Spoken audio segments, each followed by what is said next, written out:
गांव वाले के लिए प्रवचन तैयार किया था, लेकिन हम सब भी गांव ही वाले हैं। कोई न कोई गांव तो है ही, चाहे बड़वानी हो और चाहे कुसुम्बा और चाहे पूना हो चाहे रांची, सब बैठे हैं तो गांव से तो आए ही हैं। आप लोग और हम लोग पांव पांव और गांव गांव चल ही रहा है। संसार में जीव भिन्न भिन्न हो सकते हैं, लेकिन जीवत्व एक है। अग्नि अलग अलग हो सकती है, लेकिन अग्नित्व एक है। तन अलग अलग हो सकते हैं, लेकिन चेतनत्व एक है। बस आज उसी चेतनत्व की बात करना है। शिव की आराधना तो सब करते हैं, लेकिन बिना शिव को जाने शिव की आराधना कैसे करोगे? शिव को जानो, शिव को ध्याओ, शिव को पूजो और शिव को मानो। शिव की मानो या शिव का बनो। फिर से रिपीट कर रहा हूं, शिव को जानो, शिव को ध्याओ, शिव को पूजो और शिव का बनो। परमानंद स्तोत्र में बहुत अच्छी कारिका कही है। पाषाणेषु यथा हेमम, दुग्ध मध्य यथा घृतम, तिल मध्य यथा तैलम, देह मध्य यथा शिव। देह मध्य यथा शिव। जैसे पत्थर में सोना है, अग्नि लकड़ी में, ईंधन में अग्नि है, तिल में तेल है। एक पार्ट में है क्या यश भैया? किसी एक पार्ट में अग्नि हो, बाकी पार्ट में अग्नि ना हो। किसी एक पार्ट में सोना हो, बाकी पार्ट में सोना ना हो। किसी एक पार्ट में घी हो, दुग्ध मध्य यथा घृतम, और जोड़ लो, बोलो। किसी एक पार्ट में तेल हो, बाकी में ना हो। इसी प्रकार से संत कहते हैं तेरे इस शरीर के रोम रोम में शिव बनने की क्षमता है। तू शिव है, बस उसको पहचानने की जरूरत है। उसको पहचानने की जरूरत है। शिव को जानना जरूरी है। हम शिव को नहीं जान रहे हैं, शव को जान रहे हैं। दो है, एक है शिव, दूसरा है शव। और कल शिवाजी जयंती बता रहे हैं, तो तीसरा शब्द और ले लो, शिवाजी। शिव, शव, शिवाजी। और एक और जोड़ देता हूं, संवेदना। ये तीनों शब्द संवेदना से जुड़े हुए हैं। यदि आपके भीतर में संवेदना है तो आप अपनी आत्मा को या अपने शिव को जान पाएंगे और दूसरे के शिव को पहचान पाएंगे। यदि हमारे भीतर में संवेदना नहीं है तो न हम अपने को जान पाए और दूसरे को तो आप मार के खा ही रहे, फिर कोई बात ही नहीं। शिवाजी कैसे बने बोलो? उनके भीतर में संवेदना थी। वो ये चाहते थे कि नहीं, एक भी व्यक्ति दुखी नहीं होना चाहिए।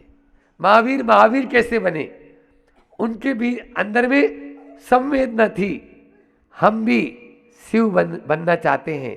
तीर्थंकर प्रकृति के लिए सबसे ज्यादा जरूरी है तो वो है दूसरे के प्रति करुणा भाव।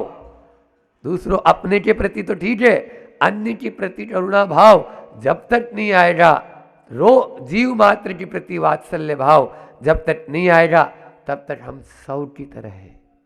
शव की तरह हैं। जीता जागता इंसान नजर तो आता है, लेकिन वो हृदय नहीं है, पत्थर है, जिसमें संवेदना का प्यार नहीं, जिसमें स्वदेश से प्यार नहीं, जिसमें अपनों से प्यार नहीं, जिसमें जीव दया से प्यार नहीं। एक बहुत अच्छी सुक्ति है, दुखेशु सर्वेशु अत्यंतम दया। दया नहीं, सब जीवों के दुखों में हमारे मन का पिघल जाना ही यही साधना का सार भी यही है। आप देख लो, धुएं सा जलना मोहत है, पिघलना है साधना, वाना, ये बाना तो हमने धारण कर लिया, बाना नहीं जीवन को बदलना है साधना। अपन को शिव बनना है तो शिव बनना है और शिव को जानना है तो आचार्य कुंद कुंद से बात कर लो। जो एगम जान दी सो सवम जान दी, जो एक को जानता है वो सबको जानता है, बस उस एक को जानना है। अच्छा, शिव जी के एक त्रिशूल होता है, त्रिशूल हाथ में रखते हो, उसमें 3 वो होते हैं, है ना? तो उन 3 से कल्याण हो जाएगा। उस 3 के पीछे डंडा भी है, आप उसको नहीं देखे। ये 3 भेद विवक्षा बोल रहे हैं, सब में दर्शन, सब में ज्ञान और सब में चारित्र। लेकिन इन तीनों की उपयोगिता, इनके माध्यम से आप अपनी आत्मा का कल्याण तभी कर सकते हो जब वो डंडा साथ में हो। इन तीनों की एक रूपता होना ही हमारे लिए शिव बनना है। सब में दर्शन, सब में ज्ञान और सब में चारित्र की एक रूपता का नाम क्या है? मोक्ष मार्ग। पहला ही सूत्र है तत्वार सूत्र का, सब में दर्शन ज्ञान चारित्राणी, बोलो ना। तो 3 मार्ग है क्या? बोलो। अच्छा, फ्लाइट देखी ना आपने? फ्लाइट वो 3 चक्का पे चलती, 3 चक्का पे चलती, लेकिन वो 3 चक्का जब तक चलते रहेंगे, आचार्य भगवान कहते हैं, तब तक वो फ्लाइट नहीं है, वो एयर बस है। क्या है? एयर बस। एयर बस का मतलब ये है कि वो केवल रनवे पे दौड़ रही है, रोड पे चल रही है। वो जैसे आप बस में बैठे हो वही बस है, कोई अलग से बस थोड़ी। लेकिन वो तीनों चक्का जब अंदर हो जाएंगे, ऊपर उड़ जाएंगे, उसको बोलते हैं अभेद विवक्षा, और तभी हमारा मोक्ष मार्ग की शुरुआत होती है। अभेद की ओर जाना है, भेद की ओर नहीं रहना। फिर वो तीसरे नेत्र की बात और कर लूं, शिव को जानो तो शिव जी का ये 2 नेत्र हैं। कौन सा? राग और द्वेष, बस चल ही रहा है, आप देख लो। इन दोनों नेत्रों से हमारा कल्याण नहीं हो। तीसरा केवल ज्ञान का नेत्र है, तीसरा विवेक का नेत्र है, तीसरा हमारा नेत्र है जो हमें यानी सद्बुद्धि देने वाला है। वो भीतर की आंख है, बाहर की आंख से कल्याण होने वाला नहीं, भीतर की आंख से कल्याण होने वाला है। प्रमाण सागर जी को देखा होगा ना आपने, यहाँ बना हुआ है उनके। तो वो खोलना जरूरी है।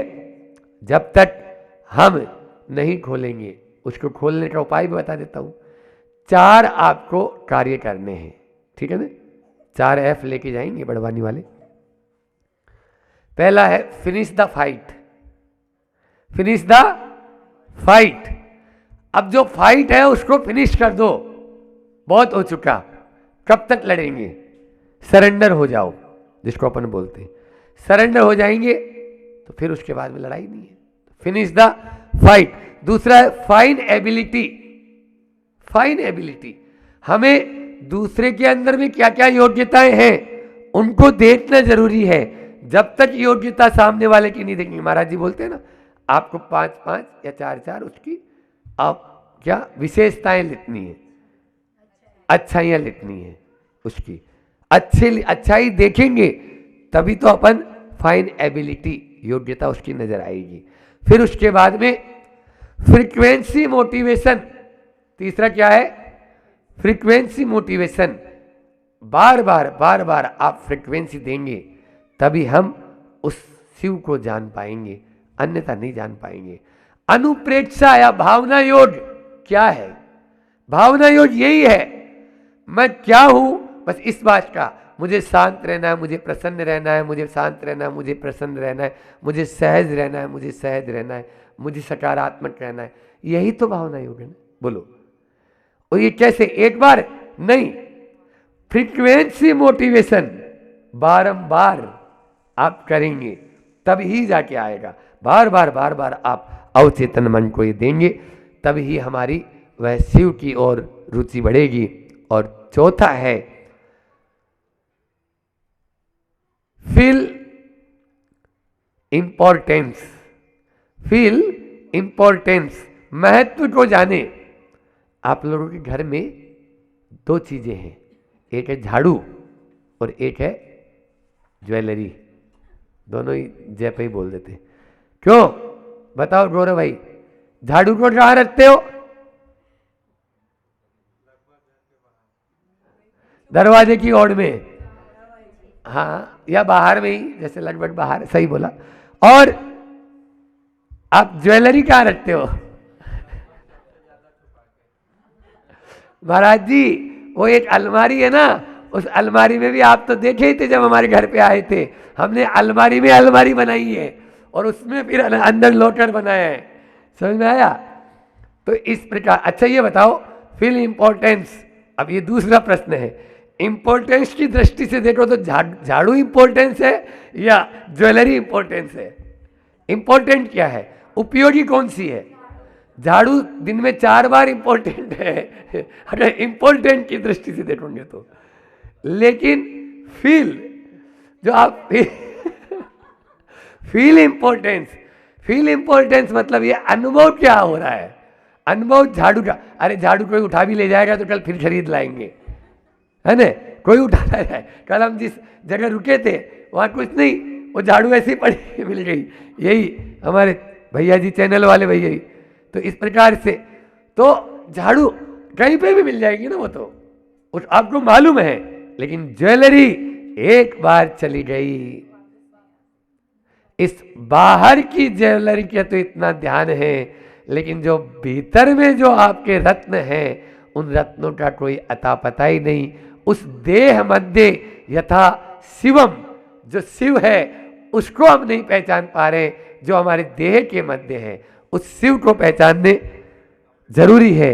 माना दुनिया बुरी है, माना दुनिया बुरी है, सब जगह धोखा है। माना दुनिया बुरी है, सब जगह धोखा है, मगर हम तो अच्छे बने, हमको किसने रोका है? मगर हम तो अच्छे बने, हमको किसने रोका है? उसको पहचान नहीं पा रहे। बस झाड़ू की ओर हमारा ध्यान जा रहा है, ज्वेलरी की ओर ध्यान नहीं जा रहा। ज्वेलरी वास्तव में क्या है, उसको यदि पहचान जाएंगे तो निश्चित रूप से शिव को जानो, शिव को ध्याओ, उसी शिव की आराधना। अप्पा सो परमप्पा, आचार्य कुंद कुंद भगवान कह रहे हैं, तुझे दूसरे को पूजने की जरूरत नहीं। जिसने राग द्वेष काम आदि जीते, सब जग जान लिया, सब जीवों को मोक्ष मार्ग का निष्प्रय हो उपदेश दिया। बुद्ध वीर जिन हरि हर ब्रह्मा, या उसको स्वाधीन कहो, भक्ति भाव से प्रेरित हो, चित्त उसी में लीन रहो। बस हमारा चित्त यह है, उसी में लीन रहेगा। जब हम शिव को जान पाएंगे, उस शिव को जानो, उसी को ध्याओ। अमर सत्य को पलट न पाया कोई परिवर्तन है, आज तक कोई परिवर्तन उस अमर सत्य को पलट पाया क्या? आत्मा जलती है क्या? आत्मा गलती है क्या? आत्मा फूटती है क्या? बोलो, आत्मा मरती है क्या? कुछ भी नहीं होता। अमर सत्य को पलट न पाया कोई परिवर्तन है। बचपन, यौवन और बुढ़ापा, ये सब तन की उतरन है, ये सब तन की उतरन है। हमारा ध्यान उस शिव की ओर नहीं है। फेयर एंड लवली लगाएंगे भैया आप तो, क्यों? क्योंकि चेहरे पे झुर्रियां आना शुरू हो गई और कोई लड़की फिर पसंद नहीं करेगी। लड़की तो छोड़ो, अरे लोग क्या कहेंगे, ये और भूत एक सबसे बड़ा रोग।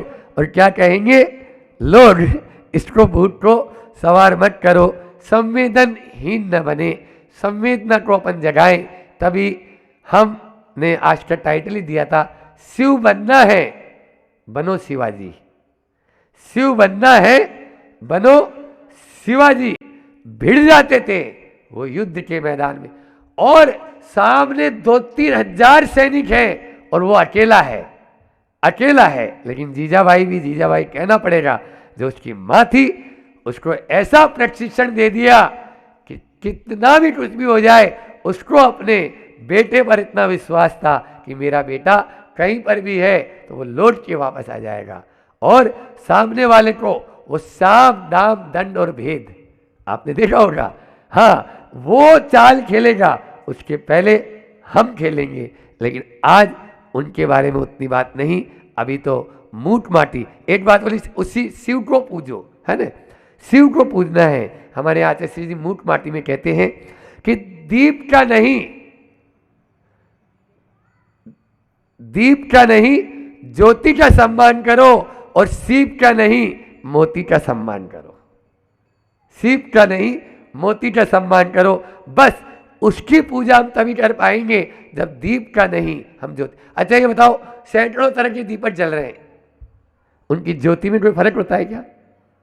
अच्छा वो ज्योति आपस में एक दूसरे से लड़ती है क्या? एनसीसी में जब हम थे तो हमें एक वहाँ का जो गीत है एनसीसी का, जो क्या बोलते हैं उसको, साउंड, उस साउंड का अंदर आता है कि आसमान में करोड़ों तारे लेकिन हिलमिल एक हैं, लेकिन हिलमिल एक हैं। इसी प्रकार से अनेकों यानी जो है ना कर रहे हैं, लेकिन ज्योति एक है, बस एक को पूजो। हमारे यहाँ आचार्य भगवान या आचार्यों ने एक ही बात कही है, तो इधर गंगा गया गंगादास, सुन रहे हो क्या बड़वानी वालों, और जमुना गए जमुना दास, वो नहीं चलेगा। शिव को साधो, शिव को पूजो, शिव को ध्याओ और शिव का बनो। शिव का बनना है, हम बन कहाँ रहे, अपन तो दूसरे का बना बनी कर रहे हैं। अभी तो वो बना बनी चलता ही रहेगा। तो इसलिए मारवाड़ी में कहावत है ना, एक के साधे सब सदे, सब साधे सब जाए। एक को साधोगे तो सब साथ जाएंगे और बहुत सारी नावों में सवार हो जाओगे, कुछ नहीं होगा। एक बार ऐसा हुआ कि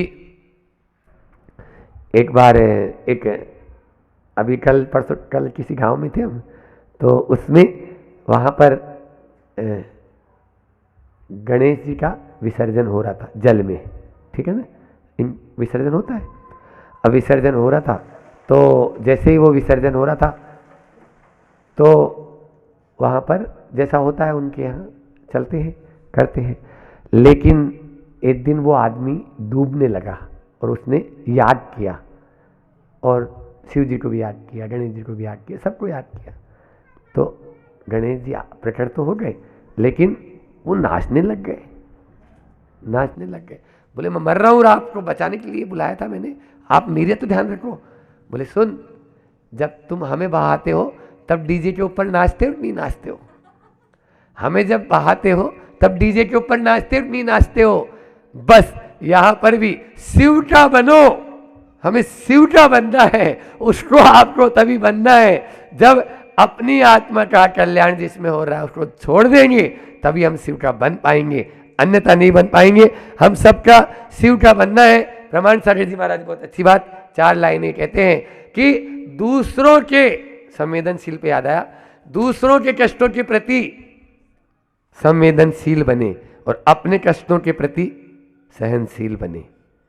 दूसरों के कष्टों के प्रति संवेदनशील बने और अपने कष्टों के प्रति सहनशील बने और सबके प्रति स्नेहशील बने। हमारा जीवन संस्कारशील बने, हमारा जीवन संस्कारशील बने। इसी भावना के साथ मैं अपनी वाणी को विराम देता हूँ। अहिंसा परमो धर्म की आचार्य गुरुवर विद्यासागर जी महामुनि राज। आप लोगों को एक चीज़ अच्छी बता देता हूँ मैं। आप लोगों ने भी ओम का उच्चारण किया, सभी लोगों ने किया ना ओम का उच्चारण, लेकिन 90% शिक्षिकाओं ने भी, शिक्षक लोगों, सबको देख रहा था मैं, और बच्चों ने भी ओम का उच्चारण गलत किया। अगर ये उच्चारण अगर सही हो जाएगा तो आपके जीवन में बहुत सारी सुख शांति इस ओम के उच्चारण से आ जाएगी। सिर्फ एक ओम के उच्चारण से बहुत सारी बीमारियां दूर हो सकती इस ओम के उच्चारण के माध्यम से।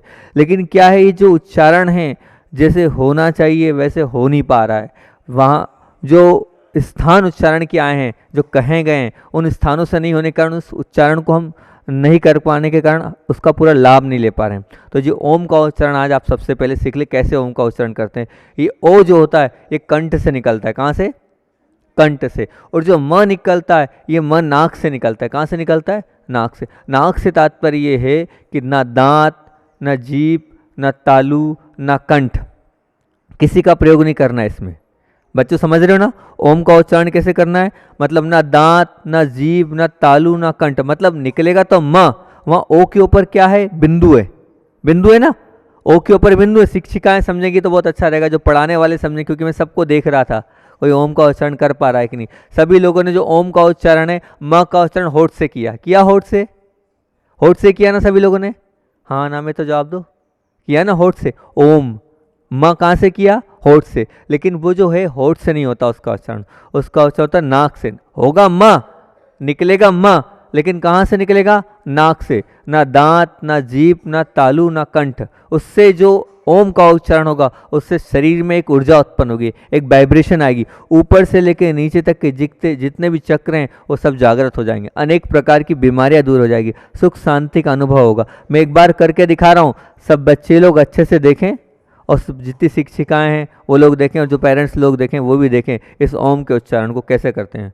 हमने श्वास ली,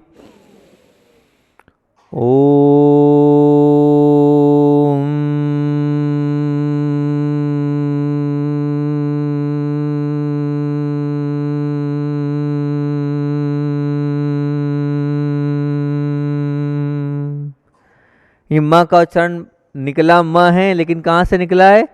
नाक से निकला है। तो हमें म कहाँ से निकालना है? नाक से निकालना है। और इस ओम के उच्चारण में 30-70 का रेशो लेना, मतलब क्या? 30, जैसे जो बोल रहे हैं हम, 30% हिस्सा ओ का और 70% हिस्सा म का। समझ रहे हैं ना? 30-70 का रेशो, मतलब कम ओ को कम उच्चारण करना है और म को ज़्यादा उच्चारण करना है। इस ओम को आप लोग रोज उच्चारण करना है। इस ओम के माध्यम से आपका जो दिमाग है, बुद्धि बोलते हैं आप, क्या बोलते हैं उसको? दिमाग है ना, वो बहुत जल्दी आपको याद होने लग जाएगा, आपकी बुद्धि बहुत तीव्र और तेज हो जाएगी। तो ओम का उच्चारण आप प्रतिदिन करना, ठीक है ना? कम से कम 9 बार तो करना ओम का उच्चारण। कितनी बार क्या करना है? तो एक बार मेरे सामने करके बताएंगे ओम का उच्चारण, सब लोग सांस लेके करें। ओम।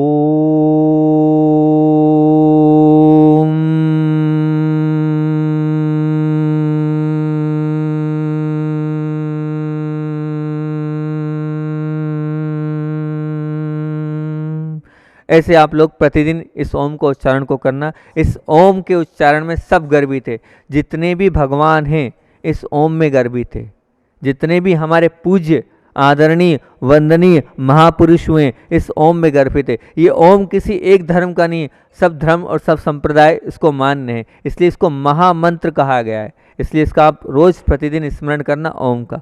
बात तो करनी थी, एक बहुत अच्छी छोटी सी आपको बात रखता हूँ। आपकी जैसी एक छोटी सी बच्ची थी और वो गांव में पढ़ती थी, गांव में हिंदी माध्यम में पढ़ती थी। अब जो माता पिता हैं आपके, उनको ऐसा लगता है कि हिंदी माध्यम में गांव में जो पढ़ाई होती है वो ऐसी होती है कि वहाँ कोई बच्चों का भविष्य नहीं है, कुछ भी नहीं है। अब भविष्य नहीं है ऐसा सोचा माता पिताओं ने, और वो जो माता पिता है वो कहाँ ले आए? कार्मेंट, महाराज जी ने कार्मेंट बताया ना, ऐसी एक अंग्रेजी माध्यम के विद्यालय में, कार्मेंट विद्यालय में उस छोटी सी बालिका को, आपकी जैसी 7-8 साल की वो बालिका थी, उस बालिका को भर्ती कर दिया। जब वो बालिका वहाँ आई और जब उस माहौल को देखा उसने, पूरा माहौल नया सा था, सब कुछ नया नया सा लगा। उस माहौल में उस बालिका को वहाँ की जो शिक्षिका थी, उस शिक्षिका ने बहुत अच्छा प्रश्न किया।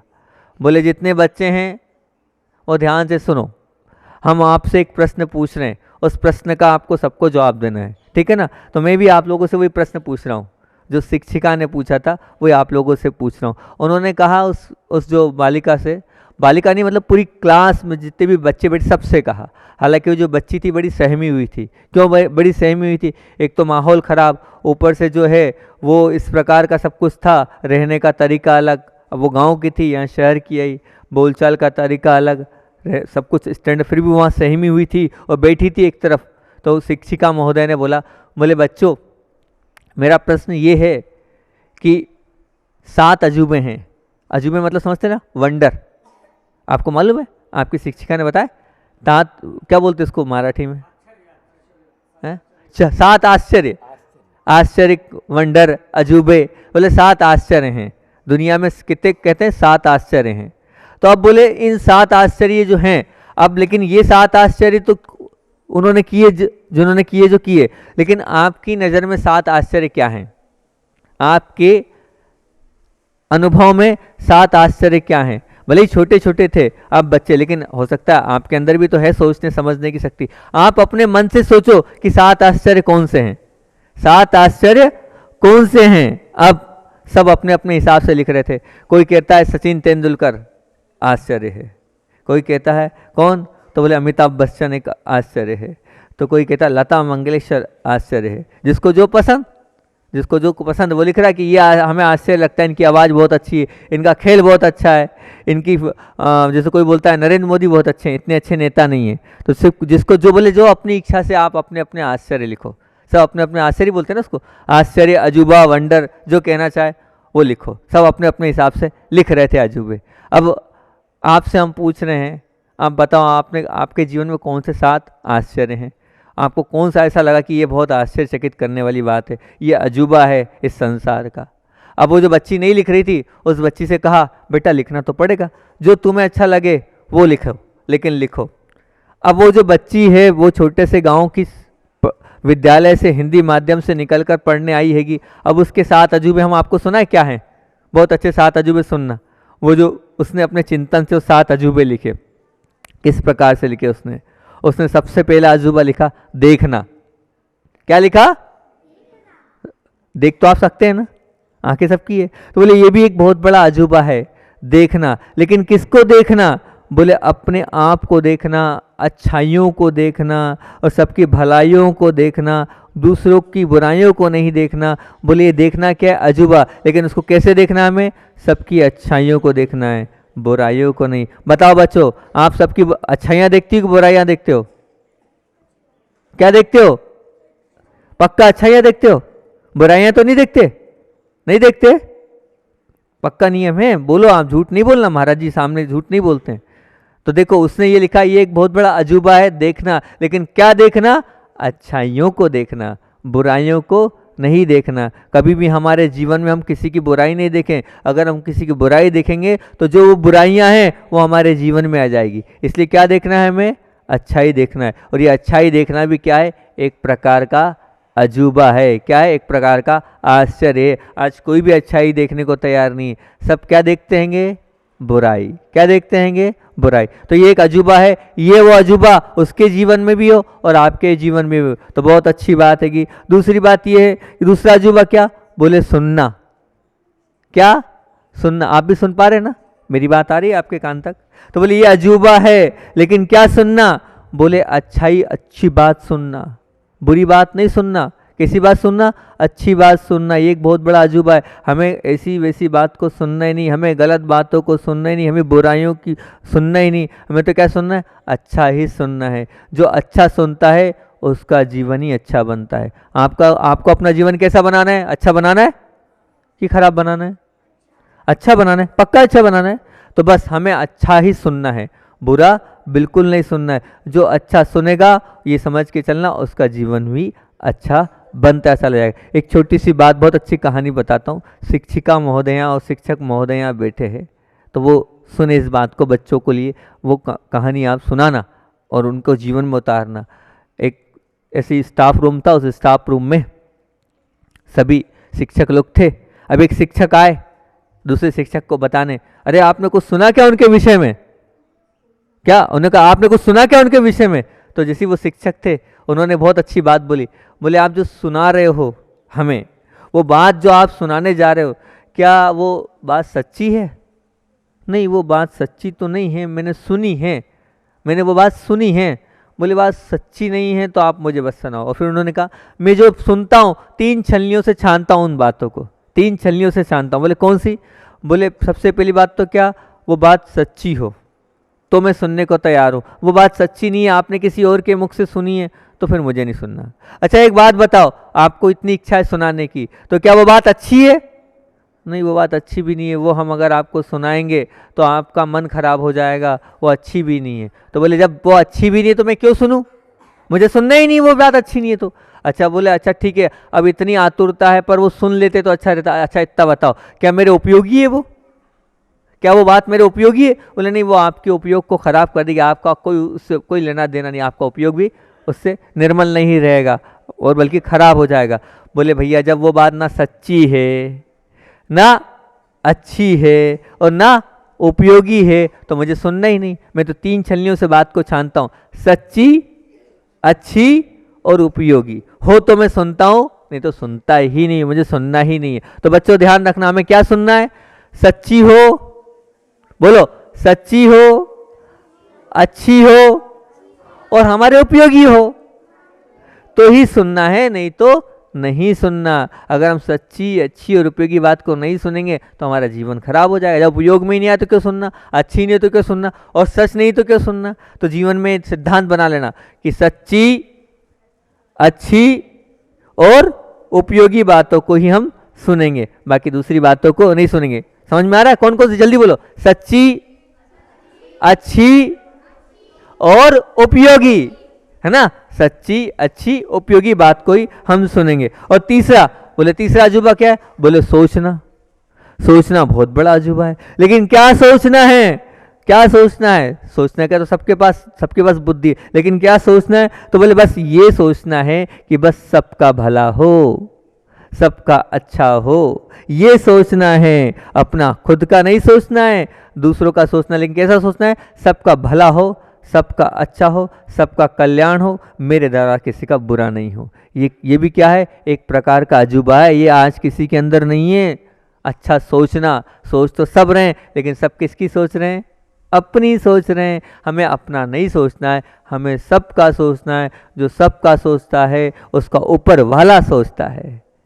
ऊपर वाला मतलब कौन? राधे राधे, कृष्ण भगवान उनका सोचेंगे। आपने बोला था ना राधे राधे, तो राधे राधे जब आपका सोचेंगे, जब आप सबका सोचोगे। तो सोचना अजूबा है, लेकिन क्या सोचना है? सबके विषय में सोचना है, मात्र अपने विषय में नहीं सोचना है। और चौथा अजूबा उस बहन ने लिखा, महसूस करना। क्या करना? महसूस करना। आपके अंदर क्षमता है ना महसूस करने की? आप महसूस कर लेते हैं ना? करते हो महसूस? होता है ना आपको, ठंडा है, गर्म है, क्या सबकी। तो यहाँ उन्होंने कहा ये महसूस की बात नहीं कर रहे हैं। बोले क्या? दूसरों के दुखों को महसूस करना, दूसरों की भावनाओं को महसूस करना, दूसरों के कल्याण के विषय में सोचना। महसूस क्या करना है हमें? वो क्या चाहता है, उसके लिए उसको क्या प्रतिकूल है और उसके लिए क्या अनुकूल है, वो महसूस करना है हमें। अपने दुख तो सबको महसूस होते हैं, लेकिन आपको दूसरों के दुखों को महसूस करना है। तो उस महसूस कब होगा? जब हम शुद्ध आहार करेंगे, शुद्ध भोजन करेंगे। गौशाला है ना, वो जो आपने गौशाला देखी, वो गौशाला आपने देखी तो वो गौशाला क्यों खुली है? कि वो पशु बाहर कटने जा रहे थे, उन पशुओं को यहाँ पाल रहे हैं। यानी महसूस वो करता है जिसके पास हृदय होता है। तो आप ध्यान रखना, कोई भी ऐसी वस्तु तो नहीं खाते आप लोग जिसमें जीव मरते हों। जीव मरते ऐसी वस्तु तो नहीं खाते। मांसाहार का सेवन तो नहीं करते। राधे राधे को मानने वाले मांसाहार का सेवन तो नहीं करते। ऐसा कोई वस्तु सेवन मत करना, क्योंकि जैसे आप जीव हो वैसे सभी जीव हैं। सभी जीव है ना, सभी जीव हैं, तो उनको भी जीने का अधिकार है। अगर आपको कुछ हम थोड़ा सा मार देंगे, चाकू से काट देंगे, तो आपको दर्द होगा, खून आएगा, तकलीफ होगी, कष्ट होगा। वैसे ही जीव मात्र को कष्ट होता है। तो महसूस करना उनके दुखों को, उनके कष्टों को, किसी को भी कष्ट मत पहुंचाना। और शुद्ध सात्विक खाना, भोजन कैसा करना? शुद्ध सात्विक। मांसाहार का सेवन नहीं करना, अंडे को नहीं खाना। खाते हो आप लोग? खाते हो? खाते हो? हाँ ना में तो जवाब दो। बहुत सारे लोग खाते हैं ना। नहीं खाना है ना, क्योंकि खाओगे तो ध्यान रखना फिर आगे वाले जीवन में आपको भी वैसी मार के वो लोग खाएंगे, क्योंकि टिट फॉर ट्रेड, जो बोओगे वही मिलेगा, है ना। भगवान कुछ देते नहीं है, अपने कर्मों से अपने को मिलता है। कृष्ण जी ने क्या बोला है पता है? कृष्ण जी ने गीता का सार यही है, गीता में यही लिखा है कि जो आप करोगे आपको वही मिलेगा। तो भगवान कुछ नहीं देते, भगवान भेदभाव थोड़ी करते कि आपको अलग देंगे और आपको अलग देंगे, नहीं, जो करोगे वही मिलेगा। तो अगर आप मरोगे तो क्या होगा? फिर आपको भी मरना पड़ेगा, आपको ऐसे ही काटा जाएगा, आपको ऐसे ही मारा जाएगा। ध्यान रखना। तो इसलिए कृष्ण जी को राधे राधे बोल रहे हो तो राधे राधे का सार है, गीता का सार है, हमें किसी को मार कर नहीं खाना, ठीक है ना। सबको अपना अपना जीने का अधिकार है, किसी को मार के नहीं खाना, शुद्ध सात्विक भोजन करना। 5वीं बात है हंसना।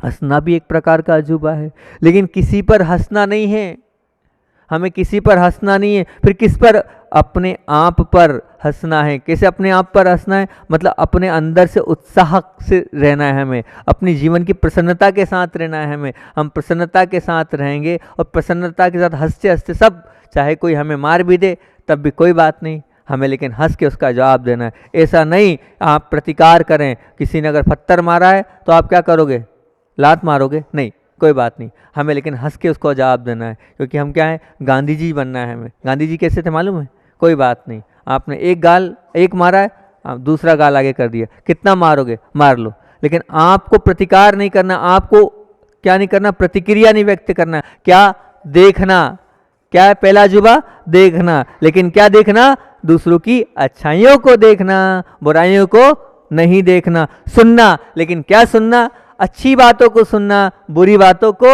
नहीं सुनना, है ना। और क्या सोचना, लेकिन क्या सोचना, सबका अच्छा सोचना, किसी का बुरा नहीं सोचना। महसूस करना, क्या महसूस करना, दूसरों के कष्टों को, दूसरों के दुखों को महसूस करना, अपना ही अपना महसूस नहीं करना। और हंसना मतलब किस पर, हमेशा प्रसन्नता के साथ रहना, किसी पर ऐसा हंसना नहीं कि किसी की हंसी उड़ाना, ऐसा नहीं। और स्पर्श, तो स्पर्श कैसा करना, ऐसा स्पर्श करना कि आपके स्पर्श से वो असल में स्पर्श हो, पवित्रमय स्पर्श हो। और सातवां क्या, प्रेम करना, सबसे हमें प्रेम करना है, हम सबको प्रेम करेंगे तभी हमें प्रेम मिलेगा। अब जब प्रेम बांटेंगे नहीं तो प्रेम मिल सकता है क्या, है ना, नहीं मिलेगा। तो ऐसे सातों अजूबे आपके जीवन में भी आए। उस छोटी सी बालिका ने ये 7 अजूबे लिखे। अब आप कौन से अजूबे लिखोगे, आपको दिया हमने ये पेपर्स, 7 अजूबे आपको लिखना है, ठीक है ना, आपको ये 7 अजूबे हमने बताए। अब अगली बार आपकी शिक्षिका या आपके शिक्षक जो भी हो, उनको आप 7 अजूबे लिख के देना, ठीक है ना, कि ये 7 अजूबे हमें लगे, कौन से, ये उसने तो बता दी उस बालिका ने, आपको कौन से 7 अजूबे अच्छे लगे, मतलब जो आश्चर्यकारी लगे वो। और दूसरा एक और, आप लोग यहाँ पढ़ रहे हैं, गुरुकुल में पढ़ रहे हैं ना, तो एक छोटा सा नियम सब जगह देते हैं, आप लोगों को नियम दे के जा रहे हैं। नियम ये है, आप लोगों को लिखते बनता है ना, लिखते बनता है, तो एक पेपर पर ये लिखना है कि जो आपको पढ़ा रहे हैं, आपके गुरु, आपकी शिक्षिका, आपके शिक्षक, उनकी 4 अच्छाइयाँ निकालना है। क्या निकालना है, क्या निकालना है, आपकी शिक्षिका अच्छी है कि बुरी, अच्छी है ना, तो 4 अच्छाई तो निकाल लोगे ना। सबको आपको 4 अच्छाई, अब हम तो आ नहीं पाएंगे, अगर आप हमारे पास आ जाओ तो ठीक, नहीं तो आपके जो प्रधान अध्यापक हैं, पाटिल, क्या नाम, पाटिल जी, तो प्रदीप जी पाटिल जी को, जो आपकी शिक्षिकाएं हैं, अपनी शिक्षिकाओं की 4 अच्छाइयाँ निकाल के लाना है। अच्छाइयाँ निकालने के लिए क्यों बोल रहे हैं मालूम है, जब तक आप अपने गुरु की विनय नहीं करोगे तब तक आपका जो दिमाग है वो बढ़ेगा नहीं। आपका जो बुद्धि तेज करना चाहते हो ना, बुद्धि तेज करना चाहते हो, तो बुद्धि उसी की तेज होगी, बुद्धि उसी की प्रबल होगी जो अपने गुरुओं की विनय करेंगे। और गुरु की विनय जब होगी जब हम गुरु में अच्छाइयाँ देखेंगे, तभी तो, जब अच्छाइयाँ देखेंगे तभी तो उनकी विनय कर पाएंगे। तो आप लोग सब समझ रहे हैं मेरी बात को, जो छोटे बच्चे वो तो नहीं समझ पा रहे, लेकिन आप लोग तो समझ रहे हैं ना, क्या करना है, 4 अच्छाइयाँ। अच्छाई किसको मिलते समझ रहे हैं ना, अच्छाई क्या बोलते हैं, क्या बोलते हैं, अच्छे गुण, चांगले गुण, चांगले गुण आपको 4 देख के लाना है ना, अपनी जो जो शिक्षिकाएं, और किनको देना है, आपको पाटिल जी को देना है। ठीक, इतना कर लोगे ना, हो जाएगा इतना, पक्का।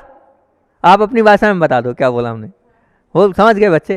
तो इतना आपको करना, हमारा समय हो रहा है, इतना ही रखते हैं। कैसा लगा आपको, अच्छा लगा, बहुत अच्छी बात है, हमें भी आप लोगों को संबोधन करने में बहुत अच्छा लगा। बोले आचार्य भगवान विद्यासागर जी महामुनि राज की।